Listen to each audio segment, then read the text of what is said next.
नाली बास्तव मूवी दे देखि पड़थिबे एबे मुहूर्त चलची जो कि जोथि आम समस्त एक्साइटेड अच्छु आउ एई मूवी रे मते गोटे पार्ट मिलची जोटा कि सेकंड लीड हिसाब रे मु एठी काम करूची आउ मूवीटा हमर बहुत सस्पेंस अछि आउ बहुत भलो मूवी अछि रिलीज जते बेले अब आपण माने निश्चय देखि परिबे एठी मोर भूमिका कोन अछि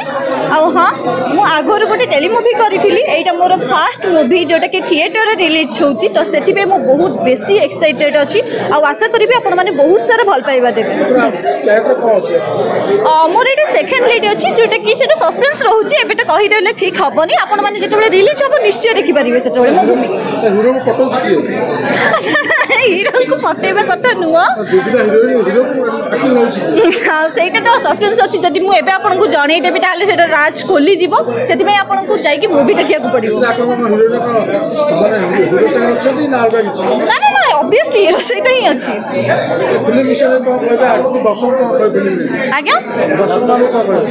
दर्शक मानक तो मुझे जनइबी जे आपण मैंने निश्चित मूवी जिते रिलीज हम आशा करी ओडिया मूवी को बहुत सारा भल पाइबा दिंटू बास्तव गोटे भल मूवी होची आमे गोटे सस्पेंस गोटे मूवी स्टोरी तैयारी करूछु आशा करिबो आपण माने बहुत सारा भल पाइबा देबे मु ट्राई करिबी जे ए माने मूवी रे मु बहुत भल परफॉर्मेंस करे आ समस्त हमर जे अछती वरिष्ठ अभिनेता जति किछि भूल कर दिए प्लीज मते क्षमा कर देबे बस एति कहबी थैंक यू।